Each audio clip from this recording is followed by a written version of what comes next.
안녕하세요. 나이스뱅크입니다. 규제지역 해제의 효과, 문제는 DSR이다. 7월 1일부터 적용되는 차주단위 DSR 규제 3단계 내용과 대처방법 2편입니다. 담보대출을 받기 위해서 규제지역 해제 발표를 많은 분들이 기대하고 계셨지만 이번 규제지역 해제는 그렇게 광범위하지는 않았습니다. 가계대출을 받기 위해서 규제지역도 영향을 미치지만 더 큰 문제는 당장 7월달부터 적용되는 차주 단위의 3단계 DSR 규제입니다. 이 부분이 가장 문제가 될 것 같습니다. 금융위원회는 가계부채 폭증을 막기 위해서 총부채 원리금 상환 비율 DSR 규제를 7월 1일부터 강화하기로 했습니다. DSR이란 총부채 원리금 상환 비율, 소득 대비 갚아야 할 원리금의 비율을 말하는 것입니다. 이를 통해서 대출하는 사람의 상환 능력을 심사한다고 보시면 될 것 같습니다. 3단계 규제를 적용하면 DSR 적용 대상의 총 대출액 1억 원 초과 차주로 확대가 됩니다. 7월 1일부터 3단계 DSR 규제 적용으로 인해서 규제지역 해제와는 상관없이 은행 가계자금 대출을 받기가 더 힘들어지게 되었습니다. 그러니까 LTV라든지 이러한 부분들을 완화를 했다고는 하지만 DSR이 강화가 됐기 때문에 좀 더 대출 받기가 더 힘들어졌습니다. 그럼 기존 규제 지역을 확인을 해보면 지금까지 규제 조건은 요 아래 표와 같이 시행되고 있었는데요. 7월 1일 전에는 2단계였죠. 주담대와 신용대출 요 부분을 2단계일 경우에는 총 대출액 2억 원 초과일 경우에만 DSR을 적용을 했습니다. 그런데 이게 3단계로 바뀌면서 총 대출액 1억 원을 초과를 하게 되면은 DSR을 적용을 받습니다. 그래서 이 부분이 좀 더 강화가 됐다라고 보시면 될 것 같습니다. 그래서 이 바뀐 규정은 대출 차주는 쉽게 해서 대출자로 단위로 보고 있는데 모든 가계대출, 담보와 신용대출을 포함해서 1억 원 초과 시 1금융권은 DSR 40%, 2금융권은 DSR 50%로 적용을 받습니다. 총 대출액이 1억 원이 넘으면 연간 원리금 상환액의 연소득 40% 이내를, 2금융권은 50% 이내 넘지 않도록 하는 것입니다. 여기서 다만 6월 30일까지 계약을 했거나 모집 공고한 매매 및 분양 잔금의 경우에는 종전에 2단계로 DSR 규제를 적용을 받습니다. 참고하시기 바랍니다. 그렇다면 DSR 규제 적용을 받기 위해서는 앞으로의 부채 관리와 소득 관리를 어떻게 하는 게 좋은지 한번 확인해 보겠습니다. 가장 일반적인 방법은 DTI와 DSR 계산 시 소득은 늘리고 부채는 줄이는 것입니다. 이런 방법들을 어떻게 해야 될까요? 한번 보시겠습니다. 첫 번째로 본인 또는 배우자 소득을 합산하기. 본인일 경우에 소득원이 여러 가지면 합산할 수 있다고 되어 있죠. 그러면 내가 급여 생활자이면서 개인 사업을 하나 하고 있다라고 하면은 급여 생활 연봉과 사업에 대한 내 수익을 합산을 해서 총 연봉으로 인정을 하고 DSR을 계산을 하면 될 것 같습니다. 그리고 부부일 경우에는 부부를 한해서는 각각의 소득을 합산할 수 있다고 되어 있습니다. 그러니까 내가 연봉이 5천이고 배우자가 연봉이 5천이다 라고 하면은 총 연봉이 1억이 되는 것이죠. 총 연봉이 1억이 돼서 1억의 기준을 잡고 대출해서 DSR 기준을 적용을 하면 될 것 같습니다. 다만 여기서 주의해야 될 점은 부부 소득 합산 시 채무도 합산된다는 점입니다. 그러니까 둘 다 내가 부채가 없다라면 상관이 없지만 나도 신용 대출을 어느 정도 받고 있고 배우자도 신용대출을 어느 정도 받고 있다라고 하면은 이 둘 다 부채에 대해서도 DSR에 포함이 된다는 것이죠. 요 부분을 좀 더 주의해야 된다고 보시면 될 것 같습니다. 그리고 두 번째로는 소득 제공 안 하게 되는 배우자, 기타 채무를 몰아서 하기. 만약에 내가 집을 살려고 하는데 매매를 했을 때 DSR이 뭐 40이거나 50일 경우에 나의 연봉만큼 하는데 좀 더 모자라다라고 하면 신용대출이 있고 이러면은 좀 더 대출을 많이 받을 수가 없겠죠. 그럴 경우에 신용대출이나 이런 부분을 배우자 쪽으로 나의 배우자 쪽으로 신용대출을 받게 하고 저는 담보대출만 받아서 그 돈을 같이 해서 집을 구매하시면 좀 더 대출을 많이 받을 수 있다라고 볼 수 있겠습니다. 그리고 세 번째로는 3자 담보대출로 받기 직계가족. 이것도 두 번째와 거의 비슷한 방법입니다. 기존 대출을 내가 담보대출을 하나를 받고 있다라고 하면 그거를 나의 직계가족 부모님이나 아니면 자녀들한테 그 대출을 이양을 하면서 그 대출 차주를 바꾸고 나는 새로 매매하는 집에 대출을 받는 방법이 있을 것 같습니다. 그리고 네 번째로는 건강보험 지역가입자 아닌 피부양자로 되어 있는 무소득자, 그리고 본인 명의 신용카드와 직불카드를 연체 없이 적극 이용하기라고 해놨는데요.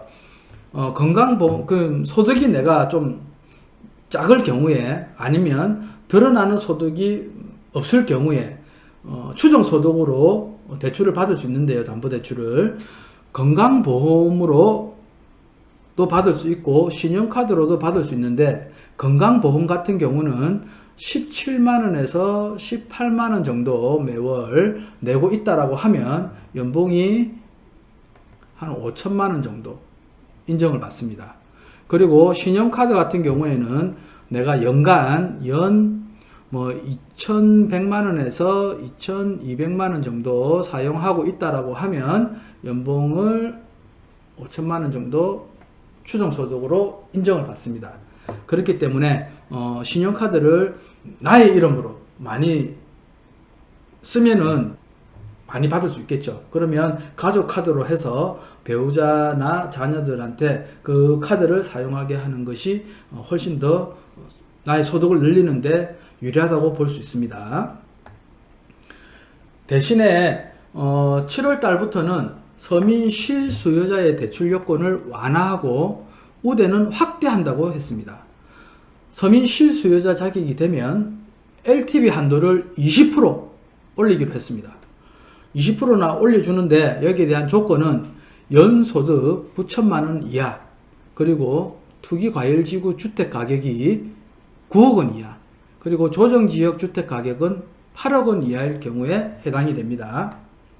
하반기에 지금 대출은 이렇게 좀 바뀐다고 정리를 해놨는데요. DSR 같은 경우에 40%로 규제를 확대했을 경우에 기존에는 2억원 초과일 경우에 DSR을 적용을 받았지만 이제 7월 1일부터는 1억원 초과일 경우에 적용이 됩니다. 그거를 유념하시면 될 것 같고, 생애 최초 주택 구매자는 LTV를 확대한다고 했습니다. 기존에는 50%에서 70% 부부 합산 소득 1억원 미만 등의 조건이 있었다고 한다면 이제는 지역 및 주택 가격, 소득과 아무런 상관없이 80%까지 해주겠다는 겁니다.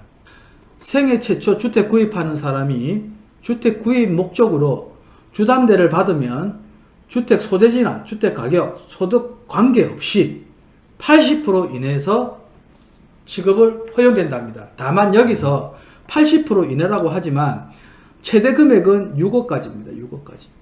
최대 금액은 6억까지이기 때문에 10억짜리 집을 사면은 80%면 대출이 8억이 돼야 되는데 그렇게 하지 않고 6억까지만 해주겠다는 겁니다. 최대로. 요거를 좀 더 유념하시고 확인하면 될 것 같습니다. 그리고 신용대출 한도 규제 폐지를 한다고 합니다. 기존에는 연소득 이내에서 대출을 받았다라고 하면은 내가 연봉이 5천만 원이다 라고 하면은 신용대출을 5천만 원까지만 받을 수 있었는데 이거를 폐지를 하고 연소득의 2배 이상도 가능하다라고 합니다. 그래서 신용대출을 좀 더 내 연봉 대비해서 많이 받을 수는 있겠죠. 그러면 긴급 생계자금 용도의 주담대를 받을 때 DSR이 배제되는 한도는 1억 원까지 해서 1억 5천만 원까지 늘려준다고 하거든요. 이거는 뭐냐, 우리가 기존에 집을 보유하고 있고 그 집에 대출이 없거나 아니면 조금 있을 경우에 생계자금으로 해서 1억 원까지 됐었는데 1억 5천만 원까지 늘려준다고 하는 거죠. 요거는 DSR 규제를 안 받는다라고 했습니다. 배제된다고 했거든요. 그러니까 아무 그 부담 없이 1억 5천까지는 대출을 생계자금으로 받을 수 있다고 보시면 됩니다. 그리고 비주택담보대출을 받는 경우는 LTV 70% 이내로 적용이 됩니다. 그리고 1억 원을 초과하는 신용대출을 한다 하면 대출 실행일로부터 1년 동안 규제지역 내 다른 신규주택을 추가로 구입하지는 못합니다.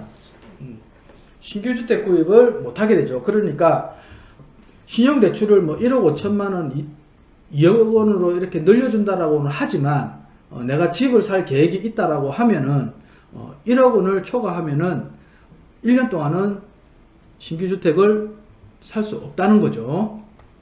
그리고 청년층이 대출 받을 때는 미래에 늘어날 소득을 반영해서 대출 한도를 더 늘려준다고 하거든요. 이때 DSR이 소득에 따라 대출 한도를 정하기에 현재 소득이 낮은 청년층에 불리하기 때문입니다. 그래서 현재도 청년층 대출에 대해서 미래소득을 일정 부분 인정하고는 있지만 이보다 더 많이 인정해주는 쪽으로 산정 방식을 변경했다고 합니다. 변경된 산정 방식은 예를 들자면 예시를 보자면 20대 초반의 경우 현재 기준으로는 미래의 예상 소득 증가율이 38.1%였는데 제도가 개선되면 소득 증가율이 51.6%까지 늘어납니다. 그리고 30대 초반은 현재까지는 12% 인정해줬는데 앞으로는 17.7%까지 인정을 해준다는 거죠. 예를 들자면 연봉이 3,600만 원인 경우에 30대 초반 직장인이 연 3.5%로 30년 만기 주담대를 받을 경우 미래소득이 4,237만 원에서 주담대 한도가 2억 6,723만 원에서 3억 1,452만 원까지 늘어나게 되는 거죠. 한도가. 그래서 미래소득을 더욱더 인정을 해서 대출을 좀 더 늘려주는 방식으로 바뀌게 됐습니다. 그리고 보금자리론, 적격대출 등 정책 모기지도 대출이 늘어날 수 있게 개선이 됐다고 하는데요. 현재 최장 40년인 만기를 올 8월부터는 50년으로 늘리는 방식입니다. 만기가 늘게 되면은 월 상환 부담이 낮아지고 대출 한도가 늘어나는 효과가 있습니다. 이 부분은 아직 확정된 건 아니고 8월부터 시행된다라고 하지만 이제 확정이 돼야지만이 우리가 알 수 있겠죠. 그리고 이때까지는 담보대출에 대해서 우리가 지금 7월 1일부터 적용이 된 부분과 LTV나 이러한 완화 정책에 대해서 이제 시행을 한다라고 했지만 바로 시행되는 게 아니고요. 은행이나 이 금융권에서 이제 전산도 수정을 해야 되고 그 다음에 자체적으로 어떻게 할 것인지 심의도 해야 되기 때문에 약간의 시간은 걸릴 수 있다 라고 보시면 될 것 같습니다. 이번 영상도 도움이 되셨다면 구독과 좋아요, 알림 설정까지 부탁드리겠습니다. 감사합니다. 나이스뱅크였습니다.